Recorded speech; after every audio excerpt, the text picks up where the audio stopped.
విషయంలో ఇప్పటికీ 24 గంటలు గడుస్తున్నప్పటికీ ఈ రోజు వరకు కూడా ఒక్కరిని కూడా అరెస్ట్ చేయకపోవడం, ఓటింగ్ రోజు ఎన్నికల రోజు వాంగూరు మండలంలో మా మండల పార్టీ మాజీ ప్రెసిడెంట్ నరేందర్రావు గారిపైన, ప్రశాంత్ గారిపైన, అదేవిధంగా వారి తల్లి పైన ఎన్నికల ప్రచార సందర్భంలో దాడులు చేసి అటెంప్ట్ మర్డర్ కేసెస్ పెట్టాల్సినటువంటి అవసరం ఉన్నప్పటికీ ఇప్పటికీ ఒక మామూలు కేసు కూడా వాళ్ళ పైన బనాయించకుండా ఈ పోలీసు వ్యవహరిస్తున్నటువంటి తీరు ఎంత మాత్రం సమాజానికి శ్రేయస్కరం కాదు. దీన్ని మేము తీవ్రంగా ఖండిస్తూనే స్పందించినరా సరే లేదంటే హ్యూమన్ రైట్స్ కమిషన్ కు వెళ్తాం, కోర్టులకు వెళ్తాం. ప్రజాస్వామ్యంలో ఇటువంటి ప్రజా వ్యతిరేక శక్తులను ఖచ్చితంగా ప్రజలే వారికి బుద్ధి చెప్పే విధంగా ప్రజల్లో చైతన్యం నింపుతాం, ధైర్యాన్ని ఇస్తాం, ఎంతటి త్యాగానికైనా సిద్ధపడతాం. అసాధ్యం అనుకున్నటువంటి తెలంగాణ రాష్ట్రాన్ని సాధించినటువంటి చరిత్ర బీఆర్ఎస్ పార్టీ కుటుంబ సభ్యులకు, బీఆర్ఎస్ పార్టీ అభిమానులకు ఉంది. వీళ్ళు మమ్మల్ని మేము కాపాడుకోవడమే కాకుండా మా ప్రజలను కాపాడుకునేటువంటి విషయంలో మా సత్తా చాటుతాం. ఖచ్చితంగా ఎంతకైనా మీ దాడులకు ఇప్పటికే ప్రతి దాడులకు సిద్ధంగా ఉన్నాం. కానీ మా సంస్కారం అడ్డొస్తా ఉంది, మా బాధ్యత గుర్తొస్తా ఉంది. కాబట్టి చట్టం తన పని తాను చేసుకుపోతుందనే ఒక నమ్మకంతో ఉంటే చట్టం ఈరోజు దుర్మార్గులకు చుట్టంగా మారింది. గూండాలకు, రౌడీలకు, మర్డరర్లకు, హంతకులకు ఈరోజు ఒక వత్తాసు పలుకుతూ వారికి రక్షణ ఇస్తుంది తప్ప మా చెల్లి నిర్మల పైన, తన భర్త తమ్ముడు బాలరాజు గారి పైన, మా తమ్ముడు హాస్పిటల్లో ఉన్నాడు ఇప్పుడు మహేష్ పైన, నరేందర్రావు గారి పైన, ప్రశాంత్ గారి పైన, అదేవిధంగా నియోజకవర్గంలో చాలా మంది ఈరోజు అక్కడి నుంచి నూకల్ చింత వాటిక రకరకాల తండాల నుంచి కూడా ఇక్కడికి రావడం జరిగింది. వంకరాయ తండ, వంకమూతి తండ నుంచి కూడా, పెద్ద తండ నుంచి కూడా మనకు కంప్లైంట్స్ వస్తూ ఉన్నాయి. ఎక్కడికి వెళ్ళినా దాడులతోన మా పార్టీని, మమ్మల్ని అణిచే ప్రయత్నం ఎందుకోసం జరుగుతూ ఉంది అంటే ఇప్పుడైతే ఎన్నికలు లేవు, కానీ భవిష్యత్తులో వాళ్ళు చేసే అక్రమ దందాలకు అడ్డుపడొద్దనే ఆలోచనతోన మీరు ఈ అణిచివేతకు శ్రీకారం చుట్టినట్టుగా అర్థమవుతా ఉంది. వెంటనే డీజీపీ గారు స్పందించాలి, జిల్లా ఎస్పీ స్పందించాలి. వెంటనే సుమోటోగా ఇటువంటి వాటిపైన కేసులు బనాయించి మరొకసారి ఇటువంటి చర్యలు పునరావృతం కాకుండా బాధ్యతాయుతంగా వ్యవహరించాలి. లేకుంటే మాకున్నటువంటి అన్ని వేదికలను వాడుకుంటాం. ప్రజాస్వామ్యాన్ని కాపాడడం కోసం, మా ప్రజలకు రక్షణగా ఉండడం కోసం ఎంత త్యాగానికైనా సిద్ధపడతాం తప్ప మీ బెదిరింపులకు వెరవమని సందర్భంగా తెలియజేస్తూ, అచ్చంపేటలో సాయంత్రం 4 గంటలకు జరిగిన దాడి, మరి దాడి జరుగుతూ ఉన్నది. ఓకే, పోలీసులకు ముందస్తు సమాచారం ఉందా లేదా అనేది ఒక క్షణం నేను తర్వాత వస్తాను దానికి. కానీ పోలీసులకు ఆ బాధితుడు ఎవరైతే బాలరాజు గారు ఉన్నారో వారి కుటుంబం బెడ్రూమ్లోకి పోయి దాక్కొని అక్కడి నుంచి దాదాపు అర్ధగంట సేపు ఇక్కడున్న స్థానిక ఎస్ఐ గారికి కాల్స్ చేసిన, మరి అర్ధగంట తర్వాత ఒక 2 లేక 3 పోలీసులు వచ్చింది. ఆ ఇద్దరు ఈయన కాల్ చేసినా లేకపోతే వేరే వాళ్ళు ఎవరైనా డయల్ 100 కాల్ చేసినా మొత్తం మీద వచ్చిన అర్ధగంట తర్వాత ఇక్కడ ఆయుధం ఎక్కడుందండి చూడండి ఒక్కసారి మీరు. ఇది మామూలు కర్ర కాదు, సెంట్రింగ్ కర్ర. ఈ మారణాయుధాలతో వాళ్ళు దాదాపుగా 15 నుంచి 20 మంది వ్యక్తులు వచ్చిండ్రు. ఆ వీడియోలన్నీ కూడా నేను నా ట్విట్టర్లో పోస్ట్ చేయడం జరిగింది. ఈ మారణాయుధాలతో దాడి చేస్తున్నారు అని ఒక వ్యక్తి ఎవరో సమాచారం ఇచ్చిన. బాధితుడు అర్ధగంట సేపు కూడా కాల్ చేస్తే అక్కడున్న ఎస్ఐ గారు ఎత్తలేదు. వచ్చిండ్రు ఇద్దరు. వచ్చిన పోలీసుల వ్యవహారం మీరు చూడండి. ఒక గలాట జరుగుతూ ఉన్నది. మరి వ్యక్తిని, ఒక బాలరాజు అనే వ్యక్తిని చంపడానికి, వాళ్ళ కుటుంబం హాని చేయడానికి వచ్చిండ్రు. వచ్చినప్పుడు కేవలం చుట్టపుచ్చుపుగా 2 వ్యక్తులను ఒక మరి వాహనంలో పంపించి ఒక ఆయనేమో చేతిలో ఒక ట్యాబ్లెట్ పెట్టుకున్నాడు. ట్యాబ్లెట్ అంటే ఎలక్ట్రానిక్ గ్యాడ్జెట్, ఒక పెద్ద సెల్ ఫోన్. అదేవిధంగా ఇంకొక ఆయన అదిలిస్తూ ఉన్నాడు. మరి ఆయన కళ్ళ ముందరనే మీరు చూడండి, వాళ్ళ ఇంట్లోకి వీళ్ళందరూ దుండగులు వచ్చిండ్రు, కుర్చీలు వాళ్ళకి కొడుతున్నారు, అవన్నీ చేస్తున్నారు. వాళ్ళ లోపల బెడ్రూమ్లో ఉండి ఆయన నా ప్రాణాలు పోతున్నాయి మొర్రో అని చెప్పి అడుక్కుంటున్నాడు. అయినా కూడా ఆయన బెడ్రూమ్ తలుపులు కూడా బద్దలు కొట్టిన తర్వాత మరి పోలీసులు బయట ఉండి ఏం చేయాలి? మరి వాళ్ళ దగ్గర నుంచి ముందు మారణాయుధాలు గుంజుకొని అవి వాళ్ళ నిందితులను వచ్చిన వెహికల్ ఎక్కించుకొని పోలీస్ స్టేషన్ తీసుకుపోవాలి. లేకపోతే అదనపు బలగాల కోసం ఫోన్ చేయాలి. ఇక్కడ నుంచి కేవలం 5 నిమిషాల దూరంలో పోలీస్ స్టేషన్ ఉండాలి. అదనపు బలగాల గురించి సార్ గొడవ అవుతున్నది, మరి అర్జెంటుగా అడిషనల్ ఫోర్స్ పంపించండి అని చెప్పాలి. అవి ఏమీ జరగలేదు. ఇక్కడ వాళ్ళు యథేచ్ఛగా ఇద్దరు పోలీసు కానిస్టేబుల్ చూస్తుండగానే ఇదే గుత్ప కట్టెలతోని దాదాపుగా 7-8 వ్యక్తులు పిచ్చిగా ధ్వంసం చేసిండ్రు, వ్యక్తులను కొట్టిండ్రు. దగ్గర వీడియోలు ఉన్నాయి, నేను అబద్ధం మాట్లాడతలేను. నేను ట్విట్టర్లోనే ఈరోజు పోస్ట్ చేయడం జరిగింది. మరి పోలీసు వాళ్ళకు అసలు జాడి జరుగుతుందనే సమాచారం లేదా? నేనైతే ఉందని అనుకుంటున్నాను. ఎందుకంటే ఇదే వార్డులో ఇదే పోలింగ్ బూత్ల దగ్గర గడబడలైనప్పుడు మరి ఇరు వర్గాల మధ్యలో గడబడైన తర్వాత పోలీస్ స్టేషన్కి మా మున్సిపల్ చైర్పర్సన్ నరసింహగౌడ్ గారు వీళ్ళందరూ కూడా సార్ ఇది గడబడైంది, వాతావరణం బాగలేదని సమాచారం కూడా ఇచ్చిన విషయం అందరికీ కూడా తెలిసింది. దాని తర్వాత మరి ఇది ఏదో అవుతుంది అన్న విషయం మీద పోలీసు వాళ్ళు నిన్నగాక మొన్న డిస్ట్రిబ్యూషన్ బాక్సులు అవన్నీ కూడా కంటిన్యూస్గా మరి రిటర్నింగ్ ఆఫీసర్ దగ్గర నుంచి అంటే వాళ్ళు ఏదైతే మరి కలెక్షన్ సెంటర్ ఉందో కలెక్షన్ సెంటర్లో పెట్టిన తర్వాత పోలీసు వాళ్ళు ఎలక్షన్ల తర్వాత జరిగే చెదురుముదురు సంఘటనల మీద బందోబస్తు ఏర్పాటు చేసుకోవాలి. బందోబస్తు ఏర్పాటు చేసుకొని పెట్రోలింగ్ ఇంటెన్సిఫై చేయాలి. ఎక్కడెక్కడైతే గొడవలు జరిగినాయో ఆ ప్రాంతాల్లో మళ్ళీ గొడవలు జరగకుండా చూసుకోవాలి. మరి అవన్నీ నిన్న జరిగిన ఈ సంఘటనలో జరిగిన దాఖలాలు ఏమి లేవు, ఆ జాగ్రత్తలు తీసుకున్న దాఖలాలు లేవు. వాళ్ళు కూడా నిందితుల్లో ఒకరిగా చూస్తున్నారు ప్రేక్షకుల్లాగా, ఒక్కరిని కూడా పట్టుకోలేదు. పోనీ ఒక్క నిందితున పట్టుకొని మరి వెహికల్లో కూర్చోబెట్టుకొని పోలీస్ స్టేషన్ తీసుకుపోయి ఎవరు నిందితులు ఎందుకు వచ్చిండ్రు వీళ్ళు వెనక ఎవరున్నారని ఇన్వెస్టిగేషన్ స్టార్ట్ చేయాలి కదా, ఇంట్రాగేషన్ స్టార్ట్ చేయాలిగా, అది కూడా చేయాలి. మరి దీన్ని బట్టి ఏం అర్థం చేసుకోవాలి? నేను ఇవాళ పొద్దున డిఎస్పీ గారితో మాట్లాడినా. ఈ బాలరాజు గారి తమ్ముడు ఎవరైతే ఉన్నారో ఆయన ఏ హాస్పిటల్లో ఉన్నాడో ఘోరమైన గాయాలు, లోపల ఏం జరిగిందో మనకు తెలియదు, బాడీ లోపల ఏం జరిగిందో తెలియదు, ఘోరంగా గాయాలున్నాయి, ప్రాణాలతో చావు బతుకుల మధ్యలో కొట్టుమిట్టాడుతున్నాడు ఆ వ్యక్తి. సో వాళ్ళు అంటున్నారు ఇవాళ కాకపోయినా రేపైనా మమ్మల్ని చంపుతామంటున్నారు, మమ్మల్ని చంపుతారు వీళ్ళని అంటున్నారు. మరి మీరు ఏం చేసిండ్రు? నేను డిఎస్పీ గారితో మాట్లాడినా. అయ్యా మరి ఏం చేసిండ్రు అంటే డిఎస్పీ గారు అంటారు సార్ చూస్తాం సార్ వాళ్ళు పరారులో ఉన్నారు సార్ అంటారు. మీ కళ్ళ ముందర నిందితులు ఘోరంగా గుత్పకట్టెలు తీసుకొని మారణాలు తీసుకొని వాళ్ళు చంపడానికి ప్రయత్నం చేస్తుంటే మీరు ఇప్పటికి కూడా నిందితులను పట్టుకోలేకపోతున్నారు. వాళ్ళు కళ్ళ ముందర నిందితులను పట్టుకోలేను, రేపు పొద్దున పరారులో నిందితులు పట్టుకుంటారని గ్యారంటీ ఉన్నది. రేపు మీరు జరగబోయేది ఏంది?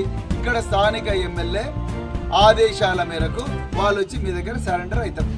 వాళ్ళకు ఒక్క దెబ్బ తగలకుండా మీరు ఏం అనకుండా వాళ్ళని జాగ్రత్తగా 41A నోటీస్ ఇచ్చి సెక్షన్ 3 సెక్షన్ 4 ప్రకారం మీరు నోటీస్ ఇచ్చి వాళ్ళని జాగ్రత్తగా మీరు వదిలేస్తారు. అదే కదా జరిగేది.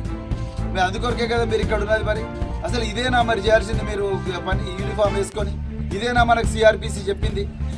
అసలు సెక్షన్ 166 IPC ఏం చెప్తున్నది? మీరు సిఆర్పిసి ప్రకారం ఏం చేస్తున్నారు? అసలు మీరు నిష్పక్షపాతంగా వ్యవహరిస్తున్నారా? మీ బాస్ మరి సిఆర్పిసినా లేకపోతే మరి రేవంత్ రెడ్డి లేకపోతే వాళ్ళ తమ్ముడా లేకపోతే ఇక్కడ స్థానిక ఎమ్మెల్యేనా? దీని మీద పోలీస్ ఆఫీసర్లు డీజీపీ గారు వివరణ ఇవ్వాలి. ప్రశాంత్ రావు వాళ్ళ మనం ఘోరంగా తల మీద కొడితే దాదాపు 7-8 కుట్లు పడ్డాయి. కేవలం 324 పెట్టిన హత్యాయత్నం అయితే 307 పెట్టాల్సిన దగ్గర 324 పెట్టింది. సో కంప్లైంట్ తీసుకోలేదు. మరి 166 IPC కింద పోలీసులను ఎందుకు బుక్ చేయకూడదు? 166 IPC ఏం చెప్తున్నది? మరి police officer compulsory case register చేయాలి. అదేవిధంగా మరి సిఆర్పిసి ఏం చెప్తున్నది? మీరు ఎవరైనా కంప్లైంట్ ఇస్తే తప్పకుండా కేసు రిజిస్టర్ చేయాలి. అది ఫాల్స్ అయితే ఫాల్స్ అని క్లోజ్ చేయి, లాక్ ఆఫ్ ఎవిడెన్స్ అయితే లాక్ ఆఫ్ ఎవిడెన్స్ అని క్లోజ్ చేయి, లేకపోతే మిస్టేక్ ఆఫ్ ఫ్యాక్ట్ అని క్లోజ్ చేయాలి. అంతే తప్ప నేను కంప్లైంటే తీసుకోనంటే అంటే మీ బాస్ రేవంత్ రెడ్డియా లేకపోతే సిఆర్పిసినా? మీ విధంగా లేకపోతే రేవంత్ రెడ్డి కుటుంబమా? మీరు చాలా క్లారిఫై చేయాల్సిన అవసరం ఉన్నది డీజీపీ గారి విషయంలో. అంటే చట్టం అధికార పార్టీలో ఉంటే ఏం చేసినా నడుస్తుంది, అధికార పార్టీలో ఉంటే పోలీసు వాళ్ళు వీళ్ళని తన్నినా నడుస్తుంది, అధికార పార్టీలు ఉంటే బెల్ట్తో మరి బాధితులను కొట్టినా నడుస్తుంది. ఇదే ఆర్టికల్ 21 రాజ్యాంగం ఏం చెప్తున్నది? జీవించే హక్కు ప్రతి పౌరుడికి ఉన్నది. ఇప్పుడు మాకు బందోబస్తు ఇవ్వకుండా, మాకు రక్షణ ఇవ్వకుండా, మేము ఇచ్చిన కంప్లైంట్ రిజిస్టర్ చేయకుండా మీరు మాత్రం నిందితులను అందరినీ కూడా వదిలేసి మీ కళ్ళ ముందర నిందితులు గుత్పకట్టలు తీసుకొని విచక్షణ రహితంగా కొడుతూ ఉంటే వాళ్ళని మీరు వదిలేసి నిందితులను అరెస్ట్ చేయకుండా ఉంటే ఏ విధంగా ఇది న్యాయం అవుతుంది? ఏ విధంగా? Why is it not a violation of fundamental right, that is right to life according to article 21 of Indian constitution. I want the DGP sir to clarify on this. ఎందుకు మీ ఎస్పీ గారు ఏం చేస్తున్నారు, మీ డిఎస్పీ ఏం చేస్తున్నాడు?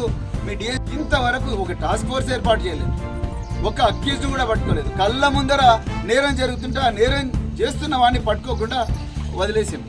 ఇలా వాళ్ళందరూ కూడా ఎమ్మెల్యే దగ్గర ఉన్నారని స్పష్టమైన సమాచారం ఉన్నది. మరి ఎమ్మెల్యేని తీసుకొచ్చి కూర్చోబెట్టండి పోలీస్ స్టేషన్లో. ఇప్పుడు మన్నే కృష్ణాంగ్ని అరెస్ట్ చేసిండ్రు, డాక్టర్ వంశీకృష్ణ కూడా తీసుకొచ్చి కూర్చోబెట్టండి, ఆయన కూడా ఇంటరాగేట్ చేయండి, ఆయన కాల్ డీటెయిల్స్ మొత్తం చూడండి, బ్రింగ్ ఆల్ ఈజ్ CDRs, ఇది కాల్ డీటెయిల్స్ అని తీసుకొచ్చి వెరిఫై చేయండి. ఈ నిందితులు ఎవరైతే ఉన్నారో వాళ్ళ కాల్ డీటెయిల్స్, వాళ్ళ టవర్ లొకేషన్, అదేవిధంగా ఎమ్మెల్యే కాల్ డీటెయిల్స్ అవన్నీ మ్యాచ్ చేయండి. మీకు అద్భుతమైన సాఫ్ట్వేర్ ఉన్నది కదా, అవన్నీ మ్యాచ్ చేసి చూడండి, 2 నిమిషాల్లో మీకు నిందితులు దొరుకుతారు. మరి ఎక్కడ పోయింది టాస్క్ ఫోర్సు? అంటే BRS నాయకులు, మరి ప్రతిపక్ష పార్టీలు ఎవరైనా పర్వాలేదు, వీళ్ళని తన్నినా పర్వాలేదు, వీళ్ళని చంపినా పర్వాలేదు, వీళ్ళ చేతులు కొట్టినా పర్వాలేదు, దళితులు వీళ్ళందరూ ఏమైనా BCలు ఏమైనా పర్వాలేదు, కాంగ్రెస్ పార్టీలు మాత్రం క్షేమంగా ఉండాలి అనేది మీ ధోరణి కనిపిస్తుంది. అదేవిధంగా మన్నెవారిపల్లిలో మైనారిటీ వాళ్ళని రక్షణ ఇస్తున్నారు. మీరు ఎందుకోసం ముఖ్యమంత్రి అయినరు? మీరే హోమ్ మినిస్టర్ రేవంత్ రెడ్డి గారు, మరి మీరే ఆన్సర్ చెప్పాలి. అర్జెంటుగా దీని మీద పూర్తి స్థాయి విచారణ జరగాలి. నాగర్ కర్నూలు జిల్లాలో మరి ముఖ్యంగా అచ్చంపేట ప్రాంతం, కొల్లాపూర్ ప్రాంతం మాఫియా చేతుల్లోకి పోయింది. లా అండ్ ఆర్డర్ పోలీసుల చేతిలో లేదనేది స్పష్టంగా తెలిసిపోయింది. నిజంగా పోలీసుల చేతుల్లో ఉంటే ఇప్పటికల్లా నిందితులు పోలీస్ స్టేషన్లో ఉండాలి, ఇప్పటికల్లా నిందితులు జైలుకు పోవాలి రిమాండ్ అయ్యి. కానీ అది జరగలేదు ఇక్కడ. అంటే దీని అర్థమైంది, మీరు ఆ మాఫియా గ్యాంగులు ఇద్దరు కూడా కలిసిపోయినారు. మీ ఆదేశాల మేరకే నడుస్తూ ఉన్నది. ఇక్కడ ఒక అరాచక వ్యవస్థ నడుస్తున్నది. మీరు ఏమైనా చేసుకోండి, ఈ 5 సంవత్సరాలు మేము చంపుతాం, గుత్పగడ్డతో కొడతాం, మీరు వీడియోలు తీసుకుంటే తీసుకోండి, ఏమైనా చేయండి, మేము చేసేది చేస్తామని అంటున్నారు. మరి ఇదేనా మీరు చేయాలనుకున్నది?